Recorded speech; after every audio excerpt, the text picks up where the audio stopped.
لاہور، گجرانوالہ، سیالکوٹ سمیت پنجاب کے مختلف شہروں میں پھر بادل برس پڑے ہیں۔ مانسہرہ میں بھی وقفے وقفے سے بارش کے باعث دریا کنہار اور دریا سرن میں پانی کے بہاؤ میں اضافہ ہونے لگا ہے۔ آندھی اور بارش کے باعث مختلف حادثات میں بچے سمیت 2 افراد جان سے گئے۔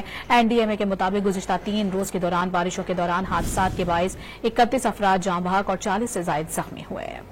لاہور میں پہلے تو کالی گھٹاؤں نے رنگ جمایا اور دن میں رات کا سما ہو گیا۔ تیز ہوائیں بھی گرمی کو لے اڑیں۔ ابر کرم برستے ہی موسم خوشگوار ہو گیا۔ شیخوپورہ میں شدید بارش کے بعد جہاں موسم خوشگوار ہوا، وہیں مین شاہراہوں سے پانی کی نکاسی نہ ہونے سے ٹریفک کی روانی متاثر ہوئی۔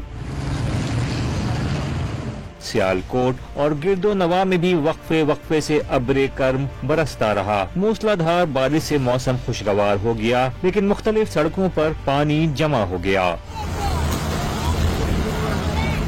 گجرانوالہ اور گرد و نواح میں بھی وقفے وقفے سے ابر کرم کھل کر برسا۔ بارش کے بعد سڑکیں ندی نالوں کا منظر پیش کرنے لگیں۔ تحصیل نوشیرہ ورکا میں آسمانی بجلی گرنے سے مزدور جھلس کر جاں بحق ہو گیا۔ ننکانہ صاحب کے شہر واربٹن میں بھی آندھی کے دوران سولر پلیٹ کی زد میں آ کر کمسن بچہ جان سے ہاتھ دھو بیٹھا۔ مانسہرہ اور اطراف میں بارش کا سلسلہ وقفے وقفے سے جاری ہے۔ بارشوں سے دریائے کنہار اور دریائے سرسن میں پانی کے بہاؤ میں اضافہ ہونے لگا۔ ضلعی انتظامیہ نے ندی نالوں اور دریا کے قریب جانے سے لاحق خطرات کی ایڈوائزری جاری کر دی۔ نیشنل ڈیزاسٹر مینجمنٹ اتھارٹی نے مونسون بارشوں سے ہونے والی اموات اور نقصانات پر رپورٹ بھی جاری کر دی۔ 3 روز کے دوران بارشوں سے پنجاب میں 6، خیبر پختونخوا میں 18 اور سندھ میں 7 افراد جاں بحق ہوئے۔ مجموعی طور پر 43 افراد زخمی ہوئے۔ بارشوں سے پنجاب میں 7 عمارتوں کو